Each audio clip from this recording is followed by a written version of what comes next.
রাত ৮টার দিকে আলিমনগর তাঁতশালায় উপস্থিত হয় আহির। তাঁতশালার গুদাম ঘরটাতে বসে আছে একটা পুরনো চেয়ারের উপর। রাফিদ তাদের ব্যবসা সম্পর্কে এটা ওটা বলছে, কিভাবে আজকের তাঁতশালা স্থাপিত হয়ে শত শত মানুষের রোজগারের ব্যবস্থা করে দিচ্ছে সেই গল্প শোনাচ্ছে। মীর ঘুরে ঘুরে মিলন খুনের স্থানটি দেখছে। আহিরের আপাতত কেন্দ্রবিন্দু হচ্ছে মিলন। গোয়েন্দা পুলিশের মন সন্দেহে ভরা। কোথাও তালুকদার বংশের সাথে মিলনের সম্পর্ক আছে বলে ভাবছে, ধারণা করছে, তবে নিশ্চিত নয়। ঠিক ঘণ্টা কয়েক আগে তালুকদার বংশের পতনের ঘটনা জানে বলে একজন বৃদ্ধা এগিয়ে এসেছিল। নাম জানা যায় মকবুল হোসেন, কিন্তু দুর্ভাগ্যবশত উনি কিছু জেনেও বলতে পারেননি। লোকটির শারীরিক অবস্থা হঠাৎই খারাপ হয়ে যায়। তাৎক্ষণিক ঘটনাস্থলে উপস্থিত হয়েছিল ওনার নাতি। এরপর ওনাকে নিয়ে যায়। আহির ওনার নাতির থেকে বাড়ির ঠিকানা রেখে দেয়। মকবুল হোসেন আগে সুস্থ হোক, এরপর ওনাকে জিজ্ঞাসাবাদ করবে। আহির রাফিদকে জিজ্ঞেস করল, মিলনের কোনো শত্রু আছে? এখন পর্যন্ত যাদের জিজ্ঞেস করেছি সবাই বলেছে নেই, কখনো কারো সাথে ঝগড়াঝাটি অবধি করতে দেখেনি। কিন্তু উদ্দেশ্য ছাড়া কেউ কাউকে কখনো খুন করতে পারে না। রাফিদ একবার মীরের দিকে তাকালো, দ্বিতীয়বার আহিরের দিকে তাকিয়ে বলল, উদ্দেশ্য নিশ্চয়ই ছিল, তোর সাথে আমিও একমত, কিন্তু আমার জানা মতে কাউকে দেখতে পাচ্ছি না যে মিলনকে খুন করতে পারে। আমার কেন যেন মনে হচ্ছে খুনি আমাদের আশেপাশের কেউ, আর সে আমাদের উপর নজর রাখছে। তোর মনে হচ্ছে অথচ তুই নিশ্চিত না, বলল মীর। আবার বলল, আমার মনে হচ্ছে মিলনের থেকেও বেশি দ্য সাইলেন্ট ম্যানর বইটির ব্যাপারে ভাবা উচিত। তালুকদার বংশের পতনের মূল কারণ খুঁজে বের করা উচিত। তুই মিলনকে তুচ্ছভাবে নিচ্ছিস কেন? ও যদি আজ আমাদের আপন কেউ হতো, তবে কি ওর বিষয়টি এভাবে অবহেলা করতিস? আহির যেন নিজেকে সহ মীরকেও প্রশ্ন করল। মীর আহিরের দিকে এগিয়ে গেল। আমি ওকে মোটেই তুচ্ছ ভাবছি না। কেউ অপরাধী না হলে তাকে বিনা দোষে কেউ খুন করে না। নিশ্চয়ও কোনো না কোনো কারণে অপরাধী ছিল।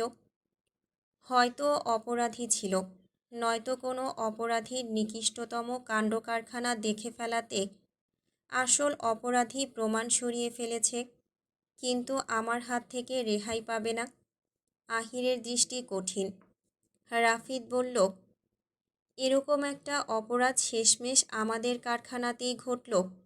রাফিদ অসন্তোষ প্রকাশ করল। এরপর দুই হাত কোমরে রেখে গুদাম ঘরটার চারপাশে তাকালো।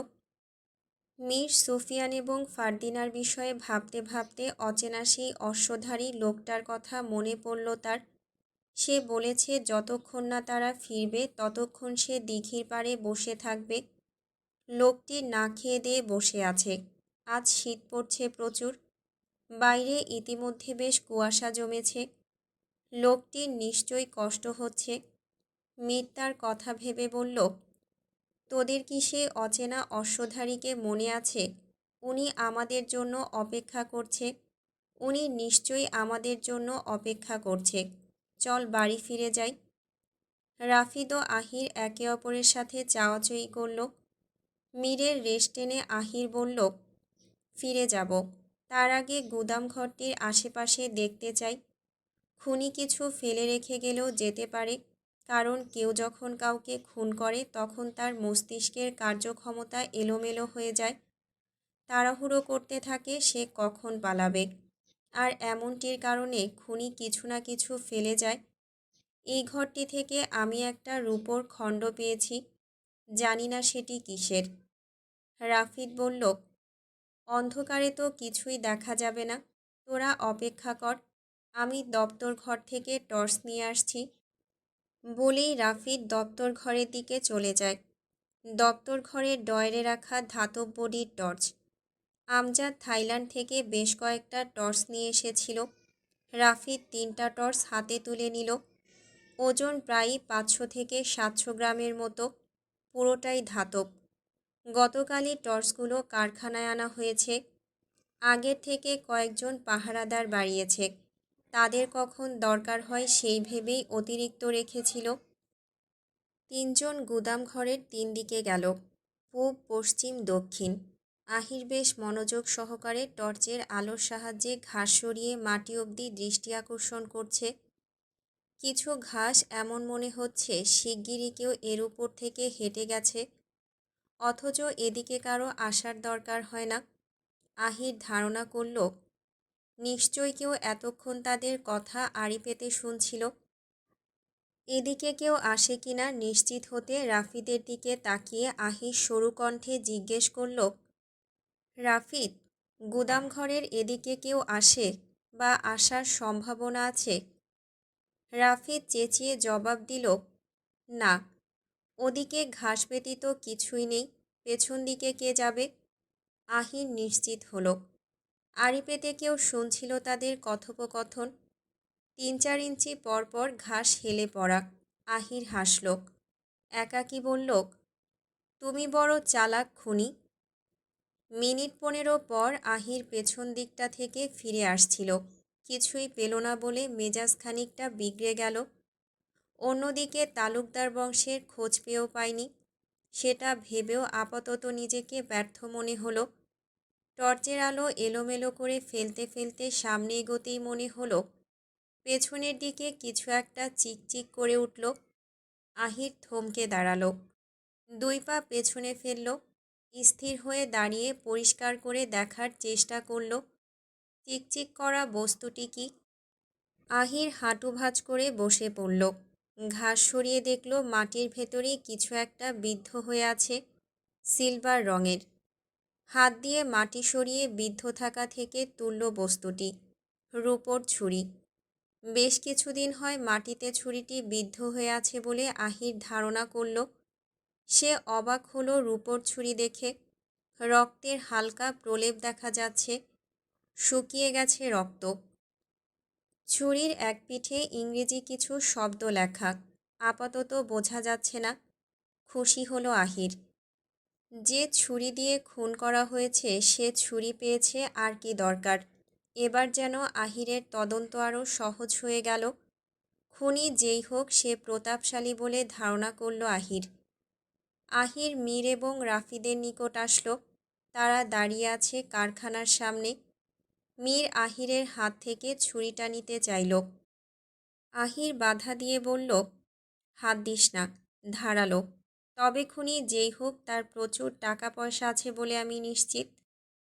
রাফিদ বিভ্রান্ত ভঙ্গিতে বলল, কিন্তু যার টাকা পয়সা আছে তার সাথে মিলনের সম্পর্ক কি? সেটাই আমাকে খুঁজে বের করতে হবে, আর আমি শিগগিরই শনাক্ত করে ফেলব খুনিকে। তুই আগে কোন কাজটি করবি, মিলন হত্যার তদন্ত নাকি সুফিয়ান এবং ফারদিনার খোঁজ? প্রশ্নটি ভ্রুকুঞ্চিত করে করল মীর। আহির হতাশ ভঙ্গিতে বলল, মকবুল চাচা আগে সুস্থ হোক, ওনাকে চাপ দিয়ে তো কিছু জানতে পারবো না। লোকটি তখন আমাদের প্রশ্ন শুনে হতবম্ব হয়ে গেল, বেশি বিরক্ত করা যাবে না তাকে। রাফিদ বলল, উনি একমাত্র ব্যক্তি নয় যে সেই তালুকদার বংশের ঘটনা বলতে পারবে। খুঁজে দেখলে এরকম আরও বৃদ্ধ বৃদ্ধাদের খুঁজে পাব যারা আমাদের সমস্ত ঘটনা বলতে পারবে। আহির ঠোঁটে ঠোঁট চেপে চিন্তিত চোখে বলল, ঠিকই বলেছিস, তার অপেক্ষায় থাকলে হবে না, আমরা অন্য কাউকে খুঁজব। তবে এই রাতে আর কাউকে বিরক্ত করব না, চল বাড়ি ফিরে যাই। বলেই আহির ছুরিটির দিকে একবার তাকালো, সাথে রাফিদ মীরও দেখল। এরপর 3 জন বাড়ির উদ্দেশ্যে রওনা হয়। বাড়ি ফেরার পথে গৌরীর দেখা পেল আহির। লণ্ঠন হাতে চৌধুরী বাড়ি থেকে ফিরছে সে। অশ্বের লাগাম টেনে দাঁড়িয়ে পড়ল আহির। মীর বলল, দাঁড়িয়ে পড়লি কেন? তোরা সেই অশ্বধারীকে নিয়ে বাড়ি ফিরে যা, আমি আসছি। মীর চাপা স্বরে হাসল, বলল, নিশ্চয়ই প্রেমের গোয়েন্দাগিরি শুরু করবি, চালিয়ে যা। রাফিদ বলল, মীর, তুই দিঘির পাড় থেকে অশ্বধারীকে নিয়ে যা, আমার একটা কাজ আছে। বলেই সে কোথাও চলে যায়। মীর ভাবলেশীনভাবে মাথা চুলকিয়ে বলল, সবারই গুরুত্বপূর্ণ কাজ, শুধু আমিই বেকার। আহির অশ্ব থেকে নেমে গৌরীর পথরোধ করে দাঁড়াল। হঠাৎ কারো আগমনে গৌরী আঁতকে উঠল। গৌরী এতক্ষণ তাদের খেয়াল করেনি। লণ্ঠনের আলোয় ব্রাউন রঙের দুটো ছলছল চোখ ঠিক গৌরীর দিকেই চেয়ে আছে। অন্যদিকে আহির তাকিয়ে আছে গৌরীর দিকে। গৌরী চাদরটা শক্ত করে ধরে শ্বাস ফেলল জোরে জোরে। চোখ দুটো এলোমেলো। আহির বলল, ভয় নেই, আমি অন্য হিংস্র পুরুষদের মতো নই। গৌরী কিছু না বলে পাশ কেটে যেতে চাইল। আহির অশ্বের লাগাম ধরে গৌরীর পাশে হাঁটতে লাগল। গৌরী হঠাৎ করে পা চালিয়ে দ্রুত যেতে চাইল। আহির ধপ করে উঠে গৌরীর হাতটা ধরে দাঁড় করিয়ে দিল। মুহূর্তেই আবার হাতটা ছেড়ে বলল, ক্ষমা করো মেয়ে, কিন্তু তুমি পালাচ্ছ কেন? গৌরী কাঁপা কাঁপা গলায় বলল, পথ ছাড়ুন। অদ্ভুত, আমি তো তোমার পেছনে দাঁড়িয়ে, তুমি আমার সামনে, আর আমাকেই পথ ছাড়তে বলছো। বলেই মুগ্ধকর হাসি দিল আহির। গৌরী লুকিয়ে আহিরের হাসি দেখল। অসম্ভব সুন্দর হাসি। ঘোমটার আড়ালে সেও হাসল। তার হাসি আহির দেখেনি। আহির গৌরীর সামনে গেল। গৌরী আশেপাশে তাকালো। বলল, লোকে দেখলে দুর্নাম হবে, চলে যান এখান থেকে। আহির বলল, দুর্নামের ভয় না থাকলে তোমার চোখে ইজ্জতের মূল্য ফুটে উঠত না। দুর্নামের অনেক কদর, কখনো কখনো সুফল নিয়ে আসে। ভালো কথা জানেন, ভালোবাসতেও জানি। মানে? গৌরী যেন এবার গোলক ধাঁধায় পড়ল। শরীরে নড়চড় অস্থির হলো। ইচ্ছে করছে এক্ষুনি ছুটে এখান থেকে চলে যেতে, পারছে না। কী কারণে দাঁড়িয়ে আছে নিজেও জানে না। আহির মাথা থেকে হ্যাট খুলে বলল, দেখেছ, রাতেও মাথায় হ্যাট পরে রেখেছি, কতটা বোকা আমি। গৌরী সঠিক উত্তর পেল না, কিন্তু আহির নিজেকে নিজেই বোকা বলায় হেসে ফেলল। আহির সেই হাসি দেখতে পেল। টানা গলায় মৃদু সুরে বলল, হায়, কি মিষ্টি হাসি তোমার, যেন অন্ধকার রাতে তারার ঝিলিক। এভাবে অন্য কারো সামনে হেসো না মেয়ে, নির্ঘাত সে তোমার হাসির সাগরে তলিয়ে যাবে। গৌরী বলল, হ্যাট খুললেন কেন? ওটা আপনার মাথায় থাকলে গোয়েন্দা গোয়েন্দা একটা ভাব আসে, সুন্দর দেখায়। গৌরী যেন মুখ ফসকে শেষ দুটো কথা বলে ফেলেছে। আহির বলল, তুমি বলেছ মানে হ্যাট মাথায় আমাকে সুন্দর দেখায়। শুধু কি হ্যাটের জন্যই আমাকে সুন্দর দেখায়? গৌরী আর কিছু বলতে চাইল না। পুনরায় চলে যেতে চাইল। পা সামনে দিতে আহির বলল, একা যেও না, এগিয়ে দিয়ে আসি, যদি আপত্তি না থাকে। অনুমতি ছাড়াই তো পথ আটকালেন। তুমি অনেক কথা জানো। আহির হাঁটল গৌরীর বাঁ পাশে। অশ্বটি তার বাঁ পাশে ধীর পায়ে হাঁটছে, আর ডান দিকে গৌরী। আহির অশ্বটির দিকে তাকিয়ে বলল, দেখেছিস, আমি আস্ত একটা চাঁদের পাশে হাঁটছি। অশ্বটি হেস্যাধ্বনি তুলল। বেশ কিছুক্ষণ পর বাড়ির সামনে পৌঁছে যায় তারা। গৌরী দাঁড়িয়ে পড়ল। আহির দ্বিধা নিয়ে বলল, চলে যাবে? যেতে তো হবেই, আপনি এখন চলে যান, মা দেখে ফেলবেন। নিজের বাড়ি বলে তাড়িয়ে দিচ্ছ, অন্তত একবার চায়ের দাওয়াত দিতে পারতে। তুমি ভীষণ কিপ্টে। এই কথার জবাবে গৌরীর কী বলা উচিত ঠিক বুঝতে পারছে না। একবার ঘরের দিকে তাকালো। রহিমা বেগম বারান্দায় দাঁড়িয়ে কিছু করছে। এরপর আহিরের দিকে তাকিয়ে বাধ্য হয়ে বলল, চলুন। আহির খুশি হলো। মনে মনে নিজেকে নির্লজ্জ দাবি করল। চা খাওয়াটা বাহানা মাত্র। আসল উদ্দেশ্য গৌরীর সাথে আরও কিছুক্ষণ সময় কাটানো। রহিমা বেগম দেখলেন গৌরীকে। এরপর চোখ পড়ে অশ্বের দিকে। অশ্ব ছেড়ে আহিরকে দেখল। হেঁটে উঠোনে নামল। আগের থেকে তার শরীর কিছুটা উন্নতি হয়েছে। গৌরী তার সন্নিকটে আসলে নিচু স্বরে বললেন, চৌধুরী বাড়ির কোনো অতিথি নাকি? হুম। এই রাইতে এইখানে কেন? আর তোর এত দেরি হইল কেন আইস?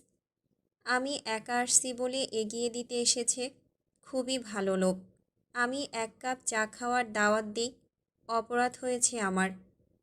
রহিমা বেগম চুপসে বললেন, না, বইতে ক। আহির বারান্দায় বসা। অশ্বটি উঠোনে দাঁড়িয়ে আছে। আহির ওর দিকে তাকিয়ে আছে নির্বিকার চোখে।